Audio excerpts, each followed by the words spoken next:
പുതിയൊരു വീഡിയോയിലേക്ക് എല്ലാവർക്കും സ്വാഗതം. മലബാർ സ്റ്റൈലിൽ തേങ്ങാപ്പാലിൽ വറ്റിച്ചിട്ടെടുത്ത ഒരു ബീഫ് റോസ്റ്റാണ് ഇന്ന് നമ്മൾ ഉണ്ടാക്കാൻ പോകുന്നത്. നമുക്കിഷ്ടപ്പെട്ട ഭക്ഷണങ്ങളുടെ രുചി നമ്മുടെ വായിൽ എപ്പോഴും ഉണ്ടാവും. നമ്മൾ ചിലപ്പോൾ എവിടെയെങ്കിലും കഴിച്ച ഭക്ഷണങ്ങളുടെ രുചി. അങ്ങനെ എനിക്ക് പേഴ്സണലി ഇഷ്ടപ്പെട്ട ഒരു ബീഫ് റോസ്റ്റ് ഉണ്ടായിരുന്നു. പണ്ട് ഞങ്ങൾ തിരുവനന്തപുരത്തെ കോഴ്സൊക്കെ കഴിഞ്ഞിട്ട് തിരിച്ചു വരാൻ നേരത്ത് മെസ്സിലുണ്ടായിരുന്ന ഒരു അപ്പച്ചൻ വീട്ടിലുണ്ടാക്കിയ കുറച്ച് ബീഫ് റോസ്റ്റ് നമ്മൾ കുറച്ച് കുട്ടികൾക്ക് കൊണ്ടുതന്നു. എൻ്റെ പൊന്നെ, ഒരു രക്ഷയില്ലാത്ത ടേസ്റ്റായിരുന്നു. അതിൻ്റെ ആ ഒരു രുചി നാവിൽ ഇപ്പോഴും ഇങ്ങനെ നിൽക്കുക. പക്ഷെ അന്ന് ആ റെസിപ്പി ചോദിക്കാൻ വിട്ടുപോയി. അതിലിപ്പോൾ എനിക്ക് നല്ല സങ്കടമുണ്ട്. പക്ഷേ ഇന്ന് നമ്മൾ വേറൊരു സ്റ്റൈലിൽ തേങ്ങാപ്പാലിലിട്ടിട്ട് വറ്റിച്ചിട്ടെടുത്തൊരു ബീഫ് റോസ്റ്റാണ് ഉണ്ടാക്കാൻ പോകുന്നത്.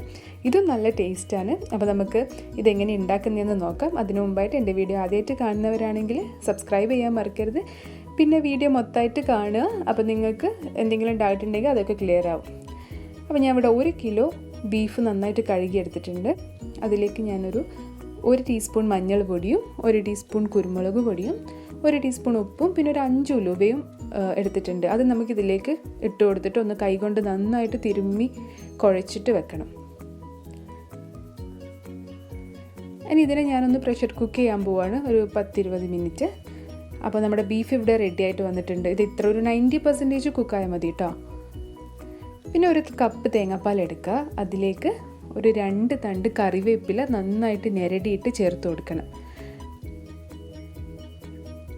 പിന്നെ ഒരു 3 പച്ചമുളക് കീറിയതും 1 ടേബിൾ സ്പൂൺ വെളിച്ചെണ്ണ ഒഴിച്ചിട്ട് ഞാൻ ഇതിനെ മാറ്റി വെക്കുന്നുണ്ട്. ഇനി ഒരു പാനിലേക്ക് കുറച്ച് വെളിച്ചെണ്ണ ഒഴിച്ച് കൊടുത്തിട്ട് നമുക്ക് കുറച്ച് കറിവേപ്പിലയും പിന്നെ ഒരു 2 ചുവന്ന മുളകും കൂടി ഇട്ടിട്ട് ഒന്ന് പൊട്ടിച്ചിട്ടെടുക്കാം.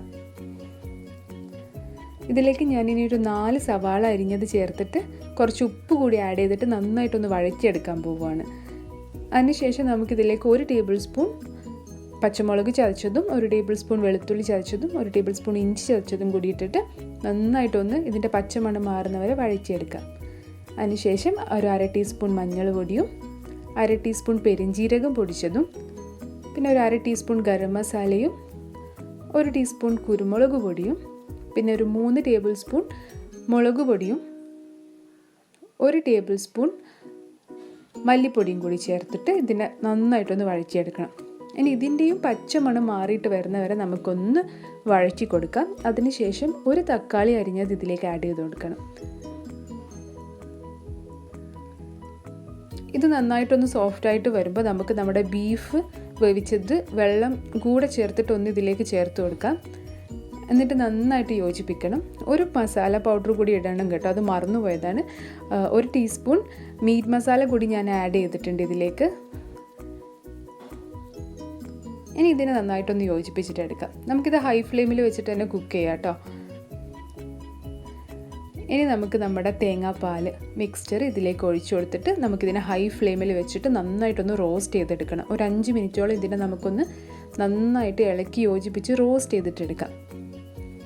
നന്നായിട്ട് പിടിച്ച് വരട്ടെ. അങ്ങനെ നമ്മുടെ ബീഫ് റോസ്റ്റ് ഇവിടെ ഇപ്പോൾ റെഡി ആയിട്ടുണ്ട്.